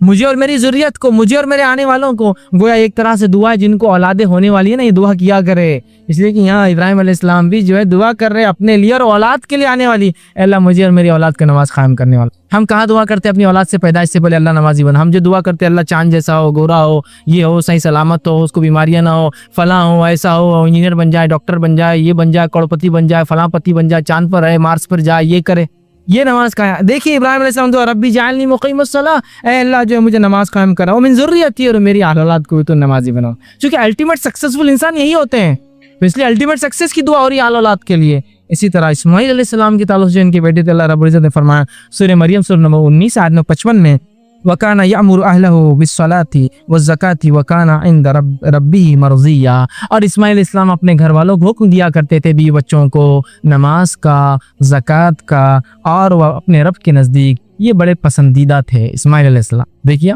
इस्माइल इस्लाम अपने अहल व अयाल को हुक्म देते थे, और नबी अकरम सल्लल्लाहु अलैहि वसल्लम को अल्लाह ने हुक्म दिया सूरह अनकबूत सूरह 29 आयत नंबर 45 में, अक़ीमिस्सलाह, ऐ नबी आप नमाज कायम कीजिए, इन्नस्सलाता तन्हा अनिल फ़हशाई वल मुनकर, इसलिए कि नमाज़े फ़हश और मुनकर बुरे कामों से इंसान को रोकती है ना। कितनी प्यारी प्यारी बातें बहरहाल इसके अंदर बताई गई, और पिछले अंबिया भी जो है नमाज़ें कायम किया करते थे। आइए हम आगे देखते हैं, जामे तिरमिज़ी की रिवायत है, आपने फरमाया और कहा, मुआज़ बिन जबल रज़ी अल्लाह उसके रावी कहते हैं आप सल्लल्लाहु अलैहि वसल्लम मुझसे कहा, क्या मैं तुझे इस्लाम का सर, इसका सुतून मतलब इसके कॉलम्स, सुतून और इसकी चोटी ना बतला दूं, सबसे ज्यादा हाइट जो होती है? उन्होंने कहा अल्लाह के रसूल सल्लल्लाहु अलैहि वसल्लम बिल्कुल बतलाइए। तो आपने बताया दीन इस्लाम का सर खुद अल्लाह और इसके रसूल के सुपुर्दगी है, उनको मान लेना है। फिर फरमाया इसका सुतून नमाज है और इसकी चोटी जिहाद है। सुतून, कॉलम, पिलर जिसमें इस्लाम टिका है वो क्या है? नमाज। जो नमाज नहीं पढ़ता एक तरह से इस्लाम के सुतून को उड़ाता है, उसके बेसिस को बर्बाद कर। इसी तरह जो है बुखारी की रिवायत आपने फरमाया कहा, यकीनन जब कोई शख्स नमाज के लिए खड़ा होता है तो गोया वह अपने रब से बातचीत करता है। चैटिंग में कितना मजा आता है ना लोगों को, हॉबीज, चैटिंग, बात करना किसी से। तो जब इंसान नमाज कायम करता है तो अपने रब से बातचीत करता है। इसीलिए हदीस में आपने फरमाया कोई नमाज की हालत में क़िबले की तरफ ना थूके, इसलिए कि जब तुम नमाज पढ़ते हो अपने रब से कलाम करते हो। कोई कलाम करते हुए क्या थूकता है क्या किसी? कलाम, बातचीत है ये एक तरह की, है ना। हमारे मसाइल परेशानी हम कहाँ कहाँ भाग रहे, लोगों के सामने हाथ पैर जोड़ रहे हैं। यहाँ भागिए, रब से बात कीजिए, रब से चैट कीजिए, बताइए उसको ये मसला है मेरा, नमाज कायम कीजिए, दुआएं कीजिए कि अल्लाह फला मसला ये हो गया आपका हल। क्योंकि बंदा जब नमाज पढ़ता है अल्लाह से बातचीत कर रहा है, उसका राब्ता सीधा उसके रब से है, बगैर किसी फोन के, बगैर किसी खर्च किए कि आप अपने रब से राब्ता करते हैं खड़े खड़े। इसी तरह जो है अल्लाह की नज़दीकी का जरिया नमाज, याद रखिए। कोई बंदा मुखर्रब बंदा अल्लाह का पसंदीदा चुनिंदा अच्छा नहीं हो जब तक नमाज ना कायम करें। सही मुस्लिम की रिवायत है, आपने फरमाते हैं बंदा हालत सजदे में अपने रब से सबसे ज्यादा करीब होता है। वह नमाज का एक पार्ट है सिर्फ सजदा, तो कहा सजदे में सबसे ज्यादा करीब मतलब अल्लाह से करीब होना है तो सजदे करना पड़ेंगे। और अफसोस की बात यह कि हाँ बहुत से लोग जो लोग नमाज नहीं पढ़ते उनको अल्लाह से करीब समझते हैं, और बहुत बड़े वली है, कभी नमाज नहीं पढ़ते लेकिन ओ माशाअल्लाह, लेकिन नमाज क्यों नहीं पढ़ते? नहीं, ये बख्शा है, इनको जरूरत नहीं। अंबिया अलैहिस्सलातु वस्सलाम के 7 के तस्करे किया मैंने नमाज के, और इनको जरूरत नहीं, लेकिन माशाल्लाह उनको जरूरत थी, लेकिन पूरे 7 अंबियाओं। और भी है सुलेमान इस्लाम का तस्करा है, दाऊद अलैहिस्सलाम का, मैंने उतने नहीं ले, चुके वक्त नहीं था। और भी तस्करे अंबियाओं के, नमाज का तस्करा उनके साथ भी, लेकिन वक्त नहीं था, बल्कि सिर्फ 7 का रखा आपके साथ। तो अंदाजा लगे सबसे ज्यादा करीब नमाज की हालत में होता है, जाहिर सी सबसे करीब बंदा भी वही जो रब के नजदीक होता है, नमाजें कायम करता है।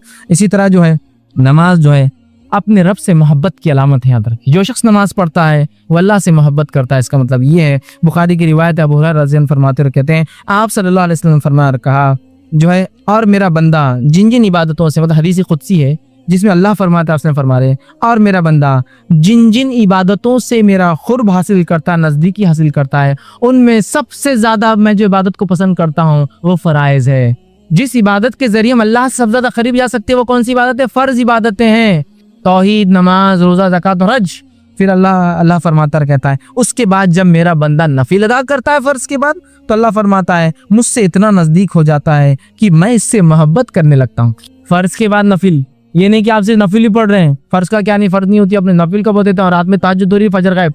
सबसे ज्यादा मैं जिस चीज को पसंद करता हूँ बंदे के मामले वो है फराइज, और फिर उसके बाद जब वो नफिल अदा करता है फराइज के बाद, तो बस अल्लाह कहता है मैं उससे इतना करीब हो जाता हूँ कि मैं उससे मोहब्बत करने लग जाता हूँ। ना सिर्फ बंदा अल्लाह से मोहब्बत की अलामत है नमाज, अल्लाह की मोहब्बत ही बंदे को आती नमाज की वजह से। इसी तरह जो है नमाज नेमतों की शुक्रगुजारी है। जो बंदा नमाज पढ़ता है अपने रब की जो नेमतें अल्लाह ने दी इसकी शुक्रगुजारी करता है। जामे तिरमिज़ी की रिवायत अबू बकर सिद्दीक़ रज़ी अल्लाह उसके रावी फरमाते हैं यकीनन नबी अकरम सल्लल्लाहु अलैहि वसल्लम के पास अगर कोई ऐसी खबर लाई जाती जिससे आप सल्लल्लाहु अलैहि वसल्लम खुश होते तो अल्लाह ताला का शुक्र अदा करते और सजदा करते, मतलब नमाज कायम कर लेते। खुशी की कोई खबर आई कि आप सजदा कर रहे हैं, गोया ये शुक्राना है नमाज एक तरह से। 5 वक्त हम पढ़ते, अल्लाह जिंदगी दी, अच्छी जिंदगी दी, और रोजी दे रहा है, औलाद दी, तमाम तर सहूलतें दी, और अगर कुछ ना भी दिया तो एक सही सालिम जिस्म दिया ना। कभी होता है कि कुछ भी नहीं इंसान के पास, लेकिन उसके पास एक जिस्म तो अल्लाह ने सब कुछ दिया है ना, सही सालिम बिल्कुल अच्छा खासा, वरना बीमार, पैसा है बीमारी क्या करेंगे आदमी, है ना।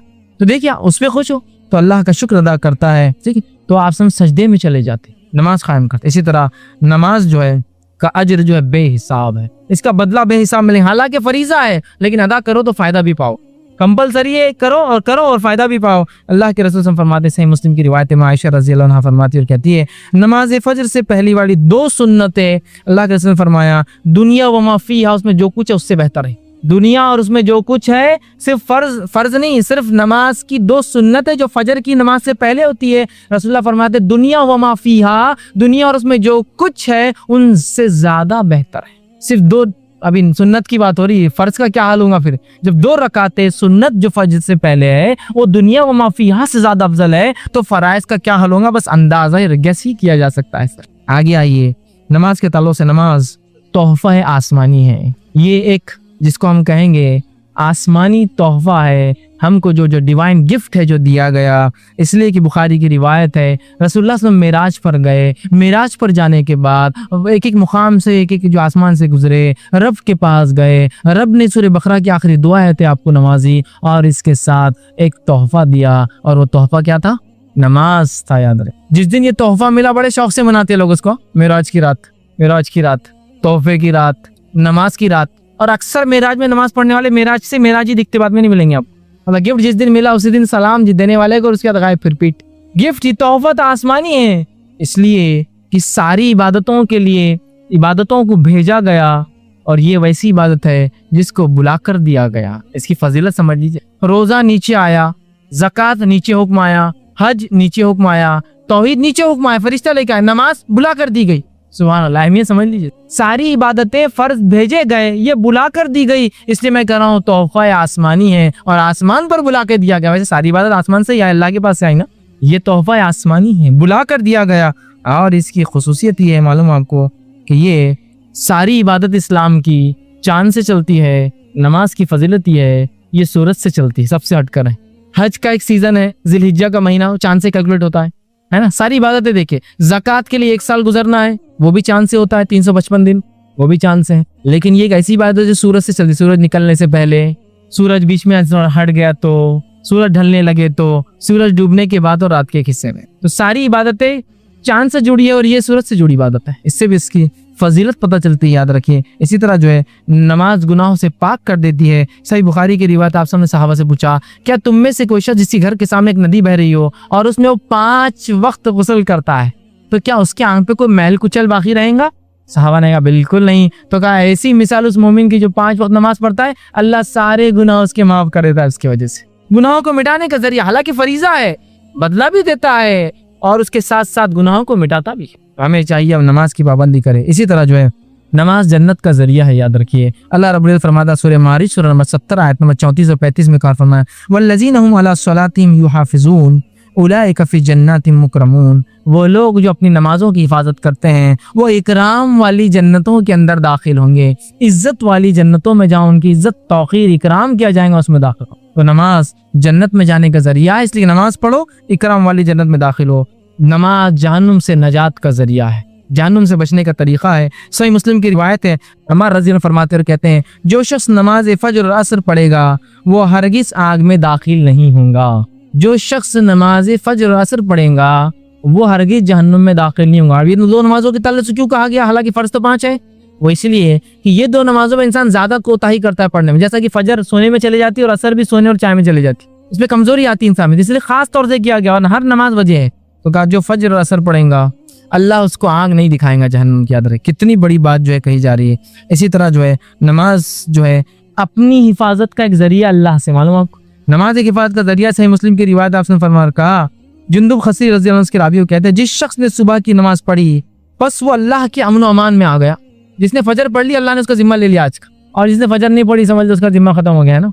एक सहाबी का वाकया, वो आयर का अल्लाह के रसूल, ये मेरा जो ऊँट है जिसपे थे वो ये सुनता नहीं मेरी बात, क्या नहीं करता, बात नहीं सुनता मेरी। सही रिवायत है, आप सल्लल्लाहु अलैहि वसल्लम ऊँट के पास गए, उस ऊँट ने आपके कान मुबारक के पास अपना चेहरा लाया और कुछ कहा। साहबी ने कहा इसने क्या कहा? तो कहा तुम्हारी कंप्लेन कर रहा था, शिकायत कर रहा था। कहा क्या कहा? कहा कि मैं इसलिए इसकी बात नहीं सुनता अल्लाह के रसूल कि ये फजर की नमाज को नहीं उठता। इससे हम आम जबान में कह सकते हैं किसी की मशीन बराबर नहीं चल रही, कारखाना ठप हो जा रहा, चीजें सिस्टम बराबर नहीं है, वर्कर साथ नहीं दे रहे, लोग छोड़ के भाग जा रहे, फजर में गड़बड़ है, कि तो वो ऊँट साथ नहीं दे रहा था फजर में गड़बड़ की वजह से।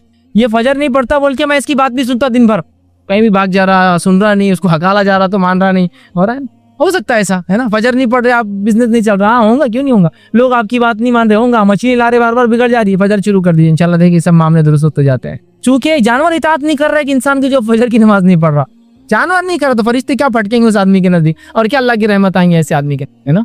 देखिए तो कहा ये हिफाजत का जरिया, जिसने पढ़ ली बस वो तो आज हिफाजत में आ गया। इसी तरह नमाज जो है जहन्नुम की आंख को ठंडा कर देती है, सिर्फ दुनिया में नहीं आखिरत में हिफाजत करती है। तबरानी की रिवायत आपने फरमाया, जब आजान होती है तो फरिश्ते कहते हैं लोगों उठो और जो आग तुमने अपने लिए बुरे अमल करके जलाई उसको बुझाओ, ठंडा करो, जाओ नमाज के लिए। मतलब नमाज को जाने से जहन्नुम की आग ठंडी कर दी जाती है। फरिश्ते कहते हैं लोगों उठो जाओ और मस्जिद की तरफ, और जो आग तुमने अपने लिए जलाई है बदअमालियों से ठंडी कर लो उसको। तो नमाज पढ़ना जहन्नुम से नजात का जरिया, आग को बुझाने का जरिया है। नमाजी अल्लाह का मेहमान होता है, इससे बड़ी क्या बात हो सकती है, क्या फजाइल है, नमाज मेहमान है। आपने फरमाया, तबरानी की रिवायत है, मस्जिद में आने वाला नमाजी अल्लाह का मेहमान है, जब वो अल्लाह से मुलाकात करेगा अल्लाह इसकी इज्जत फरमाएगा। फिर तब अभी मेहमान है लेकिन अभी तो अल्लाह उसकी, लेकिन जब वो अल्लाह से मिल लेगा, उसकी मौत आ जाएंगी, अल्लाह उसकी मेहमान नवाजी कर देंगे। अब आप अंदाजा लगाइए, मेजबान मेहमान के घर और उसकी हैसियत से अंदाजा लगा लेता है क्या मेजबानी होने वाली है अंदर, है नहीं है। गरीब आदमी ने बुलाया तो उसकी हैसियत से कुछ ना कुछ होगा, थोड़ा मालदार है तो उसकी हैसियत से कुछ ज्यादा होगा, बहुत मालदार है तो उसकी हैसियत से और ज्यादा होगा, बहुत ज्यादा मालदार है ना तो अल्लाह रब्बुल इज्जत तो सारे कायनात का मालिक है, इंसान उसका मेहमान बन के जाएगा। उम्मीद ही की जा सकती है कि हमारा रब कैसी हमारी मेहमान नवाजी करेगा।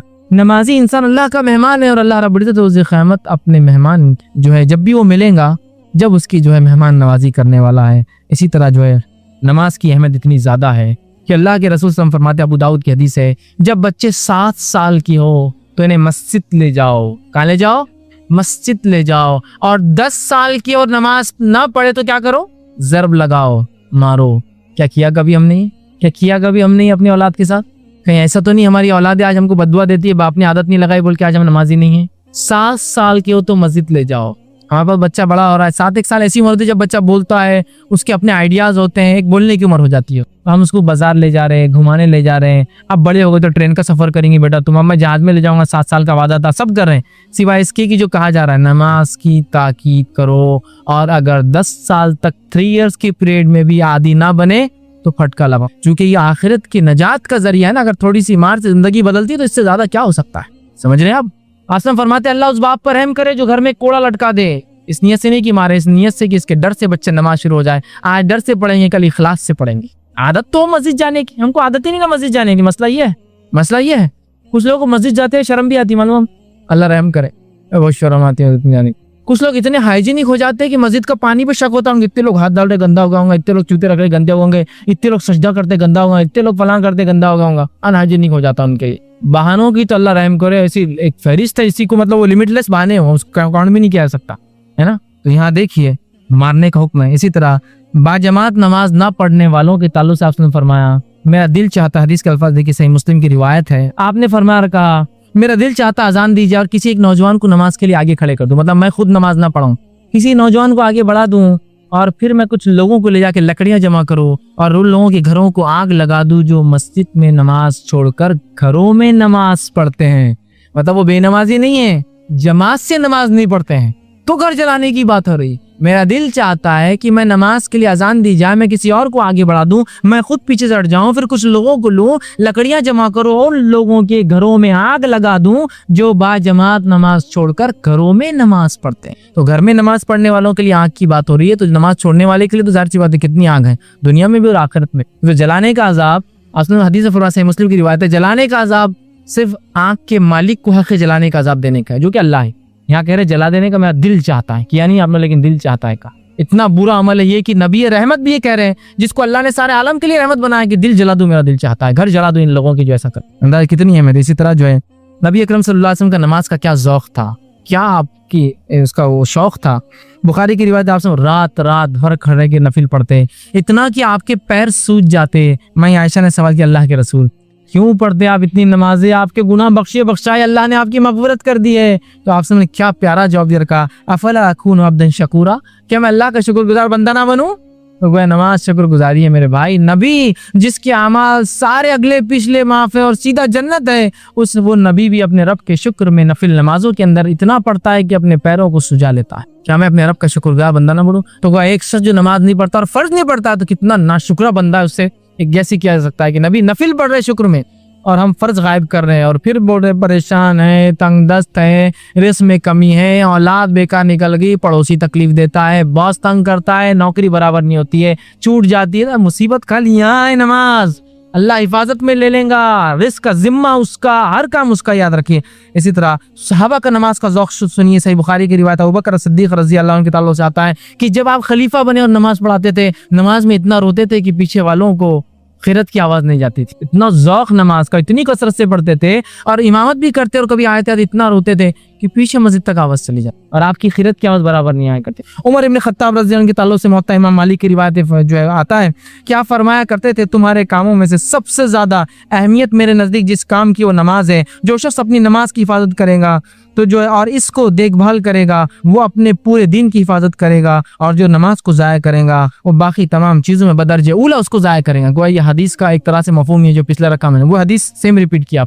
जिसने नमाज पढ़ी वो बदर्जे उला इंसान अच्छा है, जिसने छोड़ा वो दुनिया के काम में तो बहुत ही सुस्त बेकार इंसान है। ये उमर इब्न खत्ताब रज़ी अल्लाह अन्हु ने, अनस बिन मालिक रज़ी अल्लाह उनके ताल्लुक से आता है, जब आप बुखारी की जब नमाज पढ़ते और सजदे और ख़याम करते तो ऐसा लगता लोगों को ये नमाज शायद भूल गए, कि नमाज में इतने लंबे करते कि पीछे खड़ा रहने लगता शायद भूल गए आप, मतलब शायद याद नहीं रहा क्या कर रहे हैं, या गड़बड़ हो गई तो सोच रहे अभी क्या करूं, इतनी लंबी लंबी नमाजें पढ़ते हैं। इसी तरह जो अब्दुल्ला बिन जुबैर रज़ी अल्लाह अन्हु के ताल्लुक से आता है रिवायत में, जब आप नमाज के लिए खड़े हुआ करते तो ऐसा लगता कुछ सुतून कॉलम होता है ना, उस खड़ा इतनी देर देर खड़े होते हैं, क्योंकि एक आदमी आ रहा, काम कर रहा, जा रहा, कर रहा, तो अब्दुल्ला बिन जुबैर खड़े ही है, लेकिन जैसा एक कॉलम खड़ा होता है ना एक जगह, आप कभी भी वहीं खड़ा हो, इतनी लंबी नमाजें पढ़ते जैसा एक सुतून खड़ा है, एक पिलर खड़ा है, कोई जो ना हलता है ना डुलता है, बस लगा है। सहाबा का नमाज का ये ज़ौक़ था, ऐसा शौक़ था जिसकी कोई इंतहा नहीं। अदी बिन हातिम रज़ी अल्लाह उनके ताल्लुक से आता फरमाते हैं, जब से मैंने ईमान लाया तब से लेकर आज तक 40 साल से ऐसी कोई नमाज नहीं थी जिसकी अजान से पहले मैं मस्जिद में ना पहुंचाऊं।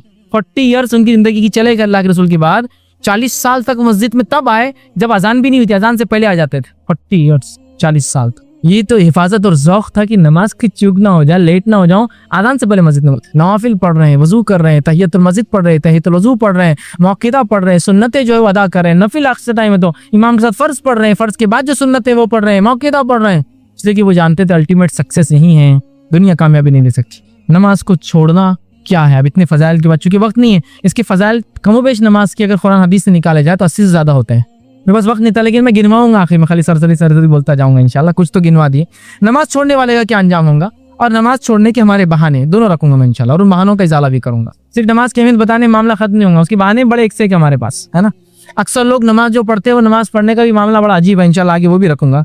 नमाज छोड़ने वाले के साथ क्या होगा, या वो आदमी क्या है उसका मामला। तो नमाज छोड़ने वाला वो जो है, नमाज के ताल्लुक से जो बातें आती है, जो इंसान नमाज छोड़े उसके ताल्लुक से आता है कि नमाज छोड़ने वाला इंसान जो है वो काफिर होता है, याद रखिए, वो मुनाफिक होता है, वो फासिक होता है। और इसके ताल्लुक से इतनी सारी बातें, इतनी सारी हदीसें आती है, मैं आपके सामने कुछ ही रख पाऊंगा। बहरहाल सबसे पहले मैं रखता हूँ आपके सामने, नमाज को तर्क करने वाला, नमाज को छोड़ने वाला, उसका सबसे पहला नुकसान ये है कि वो मुशरिक हो जाता है, वो शिर्क करता है। तारिक नमाज, नमाज को छोड़ने वाला इंसान मुशरिक होता है। आइए दलील, आप सल्लल्लाहु अलैहि वसल्लम ने फरमाया और कहा, पहले कुरान की आयत देखते हैं, अल्लाह रब्बुल इज्जत फरमाता है सूरह रूम सूरह नंबर 30 आयत में 31 में फरमाता है, मुनीबीना इलैहि वत्तखू वअकीमुस्सलाता वला तकूनू मिनल मुशरिकीन। मुनीबीना इलैहि, मुत्तकीन और मोमिनों की सिफत है, गुनाह करते हैं तो अपने रब की तरफ पलट जाते हैं, इनाबत करते हैं, लौट जाते हैं, फिर फरमाया वत्तकू, और उसका डर इख्तियार करते हैं, वअकीमुस्सलाह, और नमाज कायम करते हैं, वला तकूनू मिनल मुशरिकीन, है नबी नमाज कायम करना और मुशरिकों में से ना हो जाना, वो है नमाज को छोड़ने वाला मुशरिक होता है।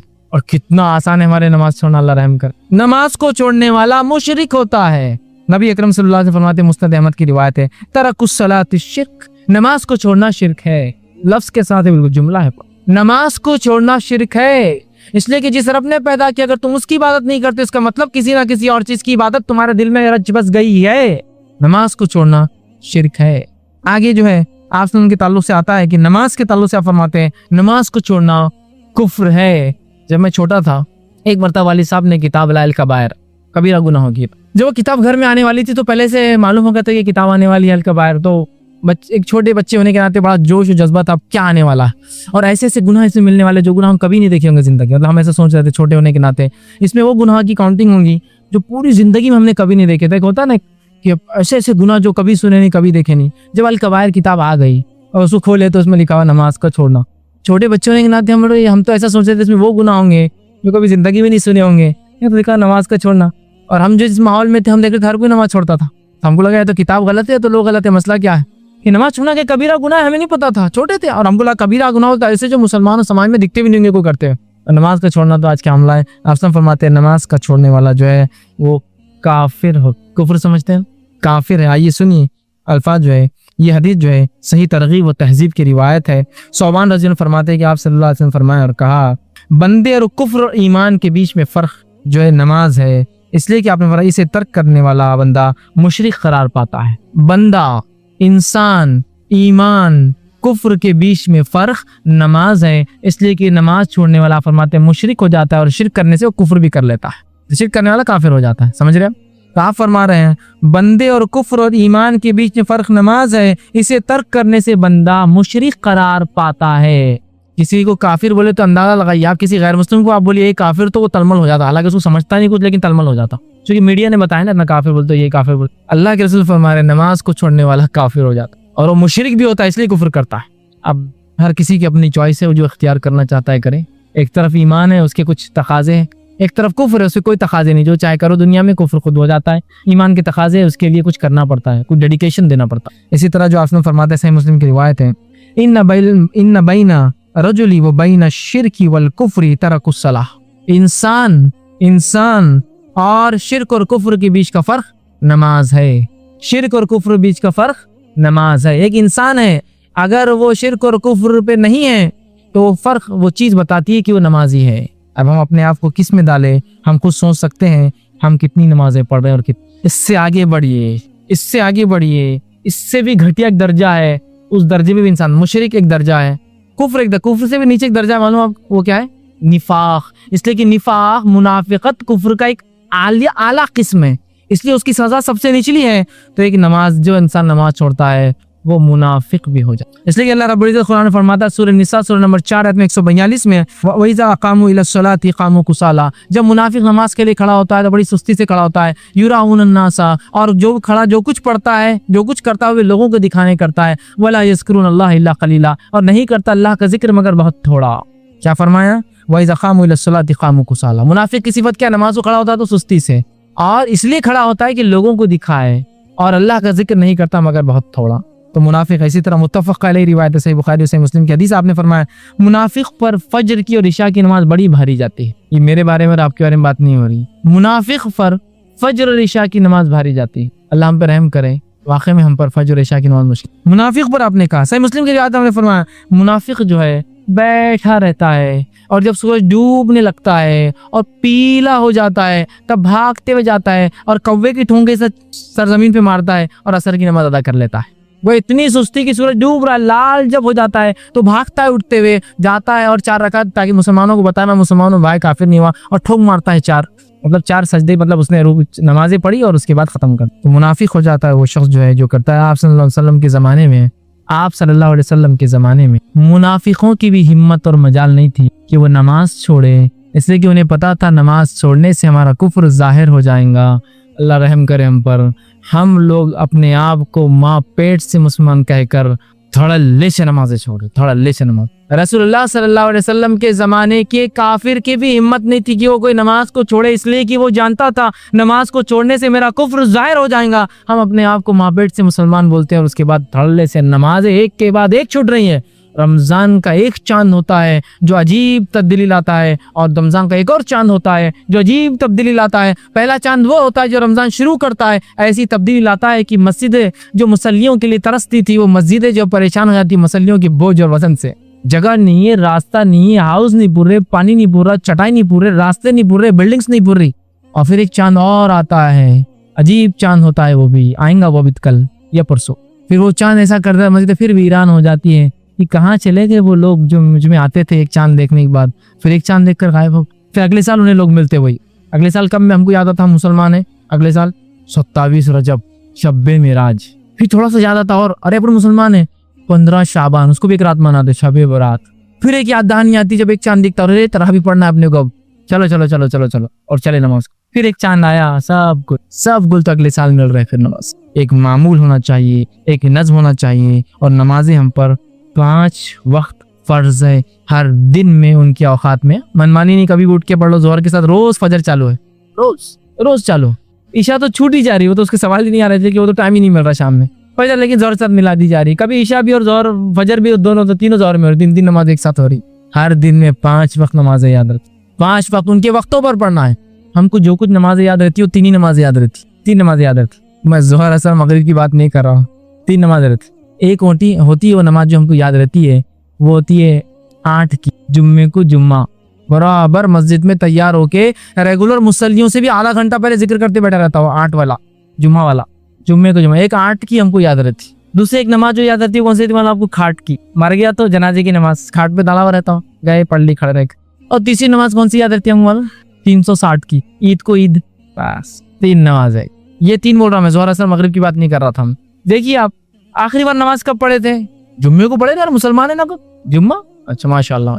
उसके बाद कभी और इसके अलावा, जुम्मे के अलावा क्या पढ़े आपने, पड़ोसी का इंतकाल बराबर पक्का अपन। इसके अलावा क्या पढ़ते आप साल भर में, ईद के वक्त बराबर रहता अपन, बिल्कुल एकदम पक्का। कभी कभार रमजान की छूट जाती, लेकिन बकरीद कभी नहीं छूटती। रमजान बिजनेस में चली जाती है, बकरीद कभी नहीं, बकरीद में कोई बिजनेस ज्यादा नहीं तो बराबर रहता मैं। 3 नमाजें होती, 3 नहीं है। ये हाँ अल्लाह के रसूल सल्लल्लाहु अलैहि वसल्लम मुनाफिक फरान करार दे रहा हूँ लोग जो नमाजों को छोड़ते हैं। और आज हमने नमाजों को क्या हाल बना दिया है। नबी अकरम सल्लल्लाहु अलैहि वसल्लम की नमाजों का क्या हाल था, आप कैसी नमाजें पढ़ते थे, क्या हुक्म दिया। रसूल अकरम सल्लल्लाहु अलैहि वसल्लम अपनी आखिरी सांस तक नमाज पढ़ते, आपकी वफात का वक्त करीब था, आप उठे, रिवायत में आता सही मुस्लिम की, वजू किया, वजू करके खड़े होने लगे और गिर गए बेहोश हो। फिर पानी डाला गया, थोड़ी देर से आप उठे, फिर आपने वजू किया और फिर जाने लगे, फिर बेहोश हो गए, फिर आपको उठे होश में आए, फिर पानी डाला गया होश में आए, वजू किया। और वजू जब आप बेहोशी से उठते तो हर बार वो कहते थे क्या लोगों ने नमाज पढ़ ली क्या, क्योंकि आप ईमान थे ना, लोग इंतजार कर रहे थे बाहर। जब तीसरी बार भी नहीं हुआ तो अबू बकर से कहो कि वो नमाज पढ़ा दे। मैं आयशा रज़ियल्लाहु अन्हा ने कहा और दूसरे सहाबा ने कहा अल्लाह के रसूल। अबू बकर बड़े नरम दिल के इंसान है, उनसे बड़ा मुश्किल है कि आपकी मौजूदगी में वो नमाज पढ़ा सके और आपकी बीमारी में वो खड़े हो सके। जरा मुश्किल है उनके लिए। कहा नहीं, कहो अबू बकर से वो नमाज पढ़ाए।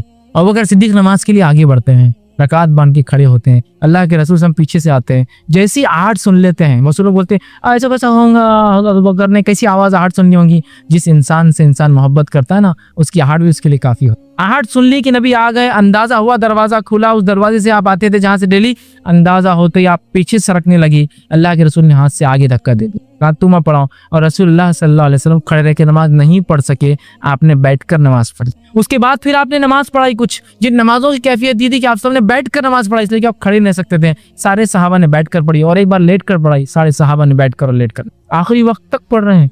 इसी तरह एक रिवायत आती है कि अल्लाह के रसूल सल्लल्लाहु अलैहि वसल्लम चल नहीं सकते थे आखिरी वक्त नमाज के लिए, तो दो सहाबा आते थे, आप दोनों के कांधों पर हाथ रखते थे और वो लेकर चलते थे, जिसकी वजह से वो रेत के अंदर दो पैरों के निशान बन जाते थे और रगड़ने की वजह से। तो भी आप आ रहे, आखिरी वक्त नमाज पढ़ी। और जो आखिरी वसीयत की वो भी ये थी, अस्सलाह अस्सलाह व मा मलकत अयमानुकुम, नमाज का ख्याल रखना, नमाज का ख्याल रखना और अपने गुलामों के साथ अच्छा सलूक करना। अस्सलाह अस्सलाह व मा मलकत अयमानुकुम, जो सीधे हाथ में अल्लाह ने तुम्हें दे रखा है, तुम्हारे गुलाम है, इनसे अच्छा सलूक करना, इसलिए कि इंसान है। तो नमाज की वसीयत की, गुलामों से अच्छे सलूक की नमाज। देखिए, और यहाँ जिन लोगों को अल्लाह का वली हम मानते हैं ना, वो सारे के सारे, बहुत सारे, अक्सरियत जिनको लोगों ने कहा सारे बेनमाजी है और उसको अल्लाह का वली मानते हैं। कोई अल्लाह का वली, कोई कॉर्नर में बैठा है जिसने 10 साल से नहाया नहीं, अल्लाह का वली, सुभान अल्लाह, ये अल्लाह की वली, ये अल्लाह की वली। पागलों के ताल्लुक से लोगों का गलत तस्वर है, वो भी दूर कर देता हूँ आज। लोग समझते हैं, एक साहब मुझसे पूछने लगे, क्या आपने जन्नती देखा? मैंने कहा नहीं, जन्नती नहीं देखा। तो देखो वो जन्नती है। मैंने कहा माशाल्लाह, तुमको पहले पता चल गया वो जन्नती? कहा कैसे? तो लोग पागल है, अब चूंकि आउट ऑफ माइंड है तो अल्लाह रोज़े क़यामत सवाल नहीं करेगा तो कहाँ जाएगा फिर बोले वो जन्नती है। मैंने कहा आइए मैं एक हदीस सुनाता हूँ जो मुस्तद अहमद की आपने फरमाया, 3 लोगों से अल्लाह रोज़े क़यामत जो है अंबिया भेजेगा, अंबिया उनको दावत देंगे, ईमान लाए तो जन्नत में जाएंगे वरना जहन्नुम में जाएंगे। पहला वो बूढ़ा इंसान जो ऐसे दौर में था जब इस्लाम आया, जो सुन और समझ नहीं सब, बहुत बूढ़ा हो गया, एकदम खूसड़ बोलते हैं ना जिसको अरबी में, मतलब बिल्कुल जिसके सोचने समझने की सलाहियत मर चुकी है। दूसरा वो इंसान जो पैदाइशी पागल पैदा हुआ, अल्लाह उसको भी दावत देने लगाएगा, अगर ईमान लाए तो ठीक वरना जहन्नुम में जाएगा। तीसरा वो इंसान जिस तक कोई इस्लाम पहुंचाने वाला नहीं आया, उसको भी दावत दी। मैंने कहा हुआ आपका जन्नती पागल।